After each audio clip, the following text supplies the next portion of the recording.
Some are better than others because for certain reasons.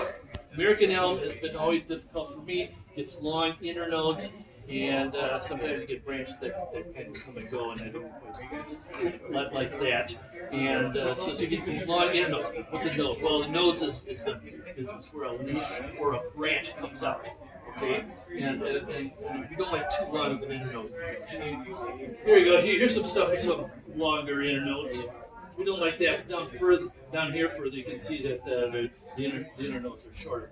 So any kind of plants eligible to be in bonsai. Some are better than others. Some do not. Some plants do not like to have their roots tampered with. For instance, oaks from around here don't. Now, California live oak and southern live oak is sometimes used for bonsai, but the oaks around here don't. They don't like to have their roots tampered. In fact, when the city's putting in a new sidewalk or road and they go past a big old oak tree, one does worry about the survival of the oak tree versus, say some other stuff, like an old maple. Yes, certain maples are better than others. I like Amur maple, A-M-U-R. It's grown around as a landscape tree, as a small tree. It grows to about 15 feet tall. People use it for hedges from around here. So even if you're not familiar with it, they are used a lot around here. It looks really good. It works really well because it's hardy. I think it's native to the Siberia because the river is there. So I would recommend for a maple, Amur maple. That's my favorite deciduous tree for bonsai. This is a juniper. I bought at Bruce Company. So I got stuff here. Oh, by the way, feel free to come and go as you want. Also, when I get started here and I start working, you're gonna have to just shout. I might not see your hand. Okay, so just if you got a question, just shout. And hey, why not? If you feel like it, you want to just walk around and come up here too. You could do that too. But otherwise, I'm just going to be going right at this. So question, before you go, okay, so what if you're starting a bonsai from seed, okay? And you got just a little guy. Do you wait several years before you start attacking it with pruning and so forth? It depends. I got this one book. I'm pretty much a technophobe, and I started my bonsai stuff about 35 years ago, so I'm going by books. One was from the South African gentleman and author, obviously writing to bonsai people because of what he was doing. He was suggesting from seed. So and he was saying as it grows, shaped and planted as it grows. Well, one thing in bonsai, we like the illusion of age. And one of the illusions of age is a thick trunk. So you already got to start with something big. Now, a thick trunk relative to its size. Okay, obviously you see a giant redwood and it's going to be really big. And the tree is also big. Well, what about some of the ones you see around here that are 3 or 4 inches wide? That's pretty wide for a bonsai. Well, so one way you can get a thick trunk is by starting out with a tall tree and then cutting down. Now that only works for deciduous trees. Evergreens don't like to do on that. So evergreens would need you would look for something with enough branches down below, and I always try to feel for a thick trunk when I'm buying stuff. Okay, this is Shumhaku. They're kind of expensive, and you don't find a lot. It's kind of hard to find at some of the garden centers. I got this at Bruce Company. It's a little expensive. Some of the expenses because it's a slow grower. And we learn in business school that time is money, money is time. That's why these things are a little expensive. The other thing too is I don't think they're real popular because the branches in the landscape, the branches kind of go all over. They make excellent bonsai. The needles are compact, and and I'm not screaming when I'm cutting. Yes, I do make noises on some of the other ones. Uh, okay, so what I will do is I took a look at this and I decided on a particular style. Okay, so let's say at the end of the day, all of us are getting mine.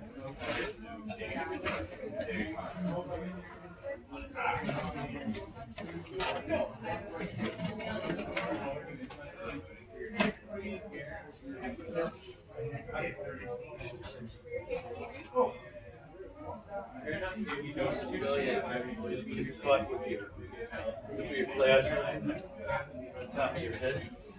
Okay, we have various styles. Most of us follow the Japanese style of bonsai versus Chinese. Chinese is more three-dimensional. We're more two-dimensional. In other words, we have a front and a back, and it is meant to be looked at only from the one side. Chinese will have a more symmetrical pot, and then it can be turned around. Okay, one common style is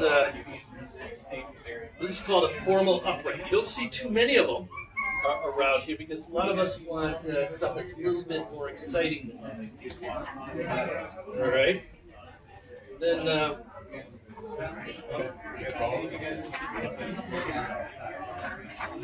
Then if we have a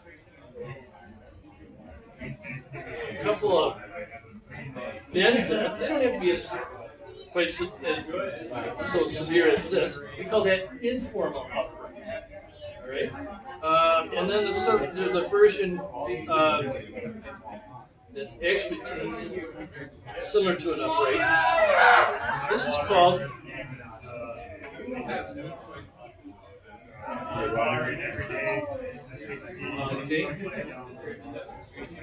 this is called broom style. And it's a Chinese broom. I don't know if you've seen some of those that are they're kind of rounded. So that's why they call it broom style. This would be something like you'd see in a meadow or a park. That kind of idea, right?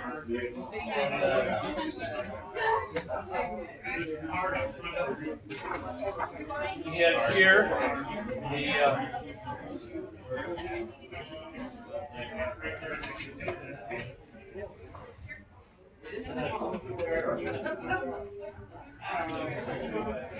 okay, let's say we got a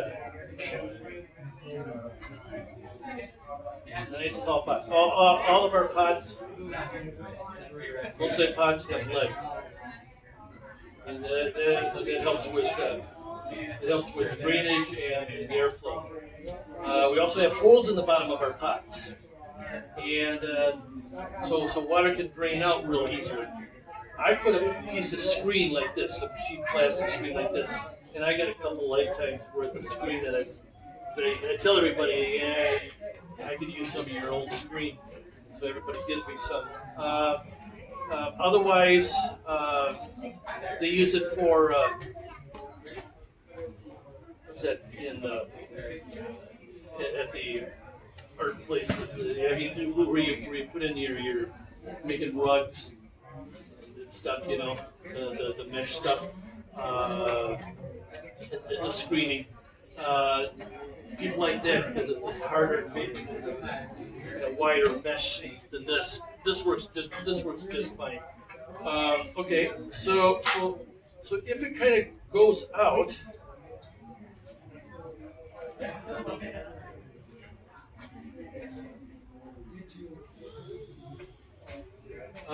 We would call that windswept. All right. Now, if it dips towards the top of the pot, or maybe just slightly below it, we call that semi-cascade. Now, if it goes way down below the rim of the pot, we would call that a full cascade. Now, if you're there are a lot of rules, and we don't like to use the word rules. I get a lot of booze literally when I use the word world. And I talked to some people and I've read some stuff. It's only Americans that have trouble with the word roots. In Japan, they have less of a problem. So, okay, in this description of common practice, we start our first branch about a third of the way up. Okay, and we do it on one side or the other. And then on the other side, this description of common practice is just a little bit higher. Now this obviously would be an evergreen type of thing because they're trying to have it go down so it looks like that. And then the third branch would be in the back. That helps give it depth. And then we repeat. All the way up to the top. Now, once you get to the top, you don't have to have them come down. We also don't like branches facing to you. We call that like poking you in the eye for at least 2/3 of the way up. All right. Then what we can do is we can also have rows. Now, unlike your flower garden, we like to have the big one in front. Then maybe another big one, but not quite as big, also in front. Now, the old bonsai people used to have lots of symbolism for all this stuff. So they might say mother and father, and then it might be the kids. Okay. That brings to mind too. We like the idea of a triangle. A triangle too has lots of. A triangle also has. You can see here, got a bit of a triangle, and then each one of these forms their own triangle. The triangle is kind of important in art and in nature. I mean, it's number 3. For some Japanese, it might be the Buddhist Trinity, heaven, people, and earth would be that. Christian Trinity, Jewish people have certain special feelings for the number 3. It just and if all this symbolism bothers you, 3 is just a cool number in nature. Okay. We also have what's called a clump style. Now, a clump style is kind of an abstract growth, and we prefer in a clump style everything come up from the same point at the ground. So we can have. So you can do your make it into look like a grove, and well, this guy kind of fell to the side, we like them to come from the same point. So if you come up a little bit higher, someone could say, well, that's just a branch. So we'd like for them to come at the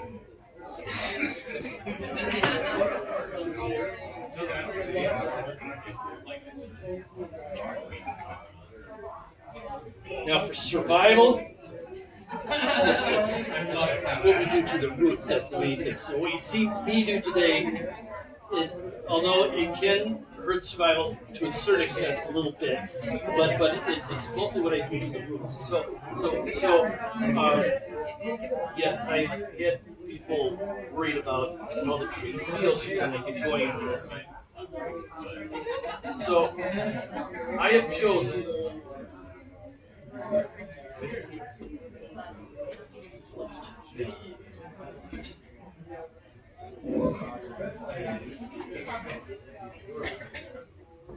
Okay, so when you first start, if you're not sure what to do, and I honestly just recommend, well, start removing some of the lower dead stuff, especially inside. When you first buy these things, there's a lot of dead stuff down below. Any branches that you know for sure doesn't need those little things. Now that'll help. What that'll do is that'll open things up, give you some more light, so then you can see better on what needs to be trimmed. So if you're not sure, just start putzing away.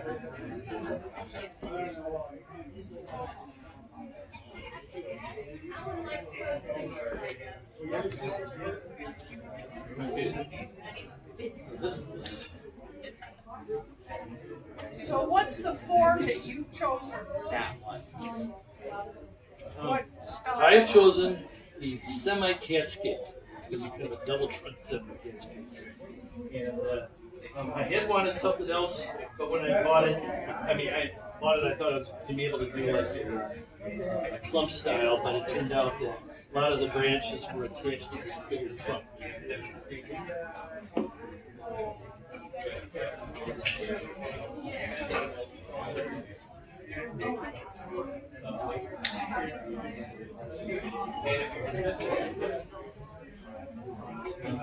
Gotta admit, it's cheap. Worry about the bark when you're trimming those? Not so much. Be a little careful if you get a couple of big branches right next to each other. You do want to have some live stuff in between the two branches. Otherwise, that area can die. And as I said, we do like the gin, Gin, and so I might save some branches for that purpose. When we do wiring, wire around.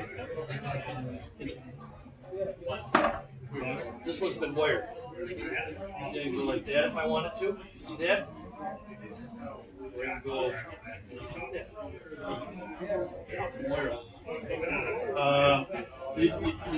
You gotta make sure your wire is really anchored into something. At least if you're not going to anchor it into the soil and hold it down so you don't scramble all the roots. Hold it down with one hand and then you can twist it. And if you don't want to go all the way down to the base of the trunk, you can go further, but give it at least a couple turns around the trunk before you do the branches. And keep your finger on it because if it starts twisting, that can pull off. Also, when you're taking it off, watch very carefully. Do it slowly because, especially on evergreens, the bark sometimes sticks to the wire. You use a covered wire? This is copper wire. Okay? So our club, every member of our club used to use only copper wire.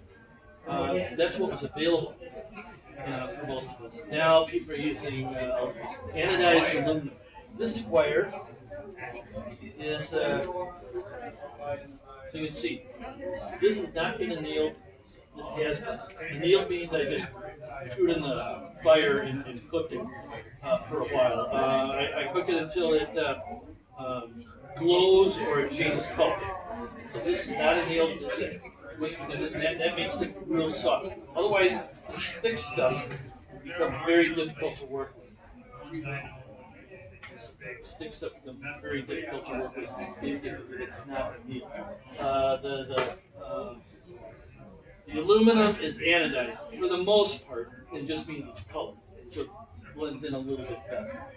I do feel, though, that this stuff, especially the annealed thing, does blend in not too badly with the trunk. It's a bit of a fuss though, to remove the coating on this stuff. But you know, all we need to do is you just get it started on one side. Okay, you take the utility knife and just get it started, and then you can just peel the rest of it off. So there is some work involved. That's why a lot of people like the bonsai anodized aluminum because the internet but this stuff, as I said, I've been working from this always, and the aluminum certainly is easy to work with. Here's another problem with copper wire. Copper wire has what's called memory.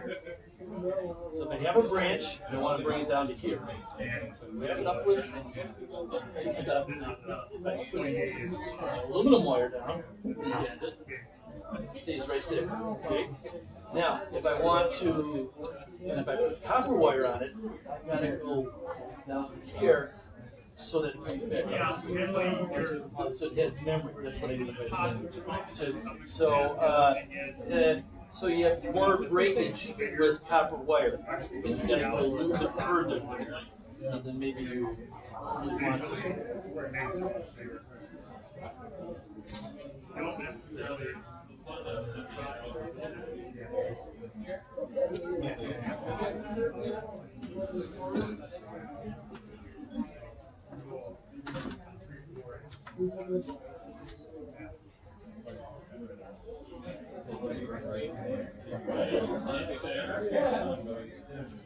Once in a while, or in front of a lot of people, a branch breaks.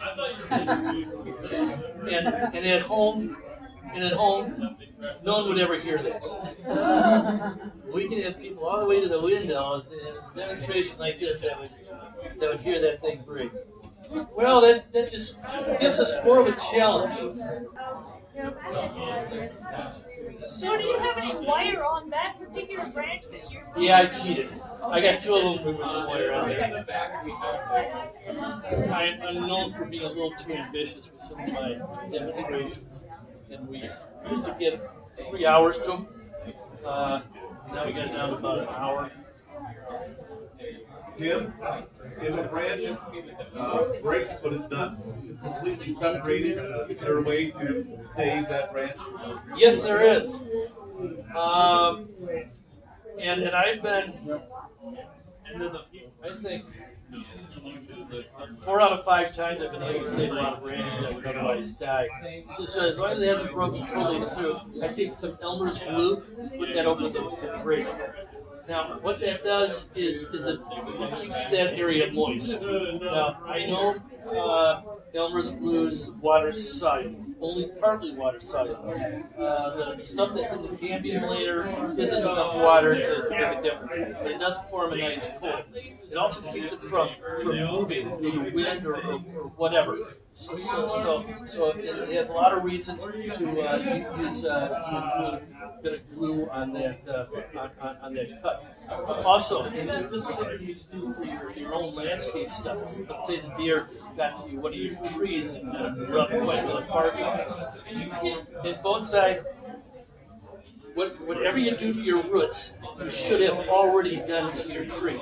We end up removing quite a few roots, so you should have removed quite a bit at the top of the tree. So the top of the tree is always asking for water and nutrients, right? And if you don't have the roots for it, then it's not going to get it, the branch will die. So when I get a cut like that, same idea. The stuff past the cut is not going to be getting as much water and nutrients because it's part of that system has been broken.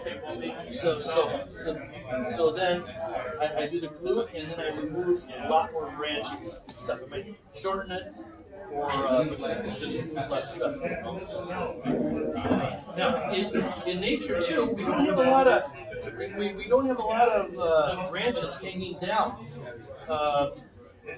Below the main branch, they're getting shaded out.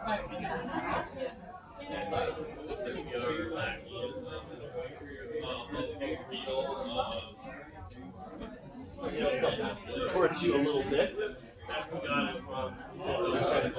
of cool. And this one here, I'm going to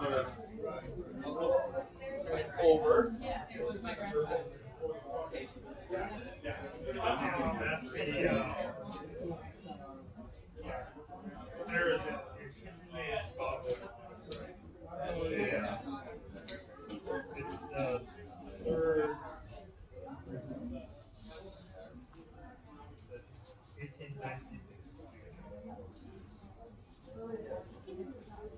So when you started a project like that, with a specimen like that, let's say in a month, how often are you monkeying with this thing? Well, spring's the busiest time. My wife calls herself a bonsai widow because of all the work I do with bonsai. I'm just not around as much. And so there's a lot of work in the springtime. We're doing most of our trimming and our transplanting. Ideally, you want to do all your transplanting before the buds open up. So then later on, after you've got everything kind of where you want it to be, general shape, branches, trunk, then all you need to do is just pinch the tips. Now, we had always been told, so many people have been told, this is on the maintenance part, that you just use your fingers to pinch. Now we're being told you just use a scissors, which I tend to use anyway, and for something like this, you have to but you got it on your deck, grab yourself a beer, just maintain. Oh, by the way, beer and bonsai don't really go well together. I gave all my trees, I had them on the deck, all kinds of fertilizer one day. Went into the refrigerator, had a beer or two, came back about an hour later, and fertilized all my trees. That was too much fertilizer, so most of them died.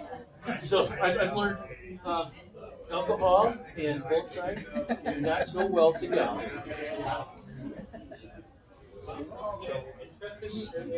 Whenever I show anybody around here, I say, look at this and tell me what you're saying. Okay, now what I'm going for here is I want these two trunks. These are the two main trunks here, and I want them. I don't want them one on top of the other because we need light. So the one's going to have to be out a little further. And on this trunk, I want it slanted a little bit in this direction, kind of like everything like focal point. I don't want them fighting each other focal point wise. That's always been a problem too. The wall art people don't think we have much of they haven't seen a lot art to this, but there is. There's focal point and balance, that kind of thing.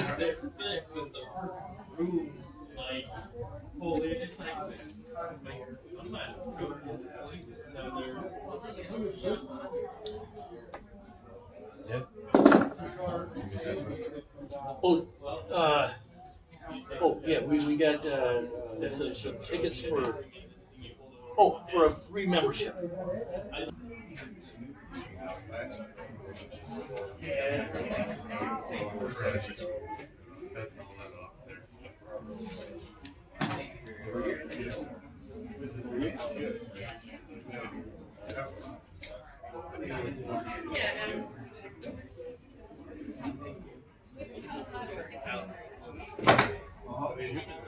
Where puts the branches where we want. Remember how I showed you on some of those branches, first branch, second branch, third branch?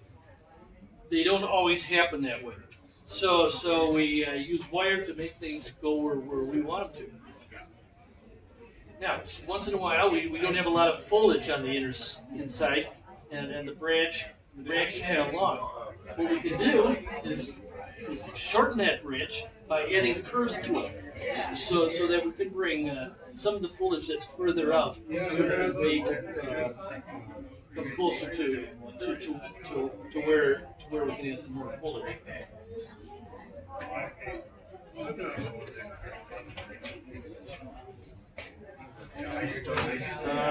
For indoor stuff, keep these things outside all the time. Outside all the time, all year long. Yes, winter.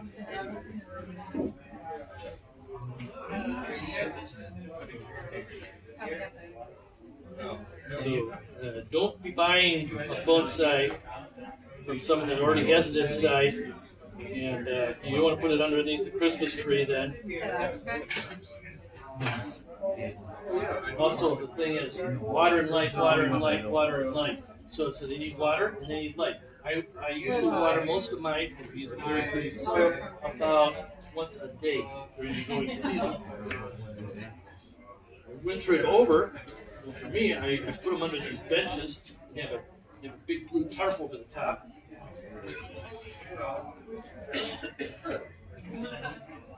And leave them out outside on the ground all winter long.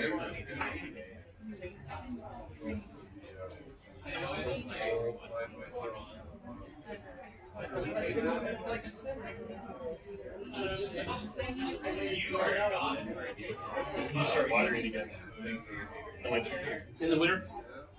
Yes. Well, my situation with underneath the tent, I can't water because I can't get to it. So I make sure it's watered well. Humidity's pretty saturated underneath that. If I water well before I put it under. When things start warming up enough that I feel I can open up the tarp is pretty well glued to the ground. So as soon as I can open up the tarp, I feel it's I can start doing and then I start watering right away. But I usually find when I take them out, I don't have to water them. Because the soil is wet.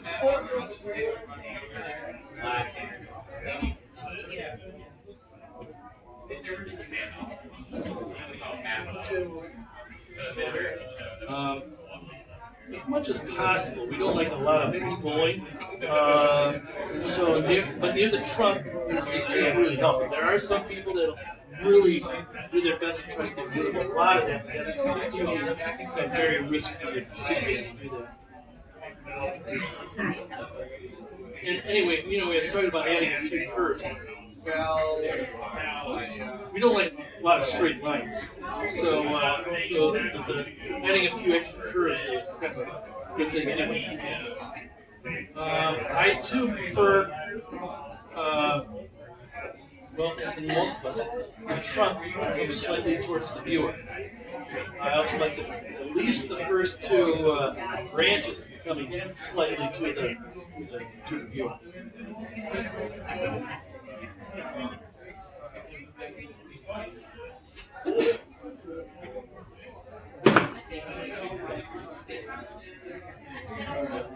Are we looking at the finished tree? Yes, yes.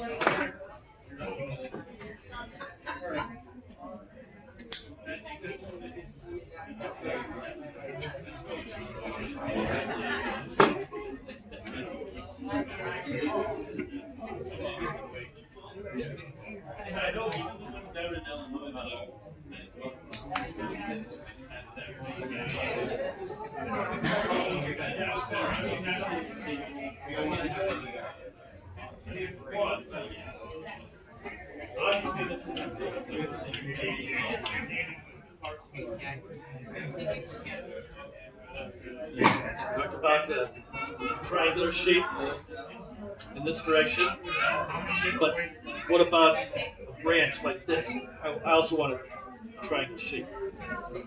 That just makes it a finished look to it. It's you leave it in the training pot for a couple of years, you said? Well, at least a year, and then trim more roots, and then maybe put it back into the training pot with less roots, or a different pot if you want, whatever. But not the ultimate one that you've been hoping for.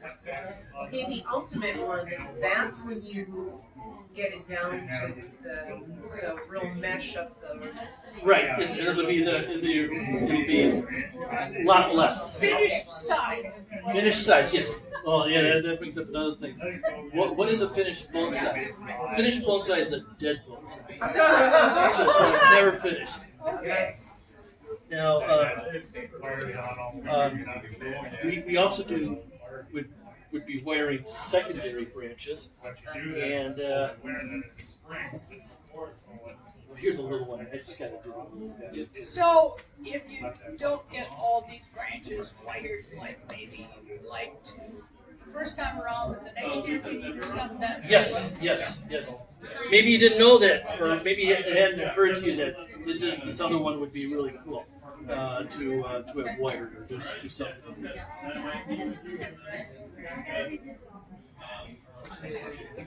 So these, quote, not finished, more mature type bonsai. Yep. In terms of root systems in those shallow pots, there's not much root there, but it's Right. That's lot why, of as I said, fine- that's lot why of we got fine to roots. that's why we got to work with the fine roots. Yes. So they're fertilized every so often? Is that Yeah, correct? a lot of us don't fertilize as much as we maybe should. We had to talk about that this last meeting, especially in the springtime. Giving a lot of fertilizer. You use some of these organic fertilizers, you can use a lot and not have to worry about it burning out, like fish emulsion. I tend to use a lot of muric acid for the evergreens. Okay. That's just me. If you're, so not everybody's into the. So soil-wise, do you eventually change the soil type or Yeah, no? I transplant evergreens about every 2 years. Some people do more than that, and I do 2 or 3 years for evergreens. And some people do the deciduous trees. Well, I do it once a year, maybe twice a year. We've got some members though that hadn't changed theirs for 35 years. I think They that's just risky. fertilize in water. Just fertilize in Yeah, water. and gardens. So, as I said, there's so many of us have, and it's quite a militant issue. So many of us have different recipes for the soil. We tend to like a gritty soil, and so that's another reason why we got a shallow pot, and the gritty soil are reasons to water off. When do you start exposing the roots? The roots? Well, this one just so happens to be, and I did not do it. It just so happens to be right now. They're kind of exposed. We bring the soil up. I like to bring the soil up right to the top of the roots, and I like that part to be about half an inch or 3/4 of an inch above the rim of the pot. As you water, the water automatically pulls away. The soil automatically goes away from those roots. So without even trying, you'll have some exposed roots. And then there's the whole thing then on the ultimate root, how they should look. But I was starting to say too about those that want to do indoor ones. Bright windows is good. Otherwise, artificial light. There's a lot of theories on using your how to get the most from your 40-watt shop light. But see with the artificial light, you just can't get, especially with the shop lights, you just can't get as big as stuff. Your house is going to be limited, or where you keep them is going to be limited, and with shop lights especially, the further away you are, the bottom stuff just isn't getting as much.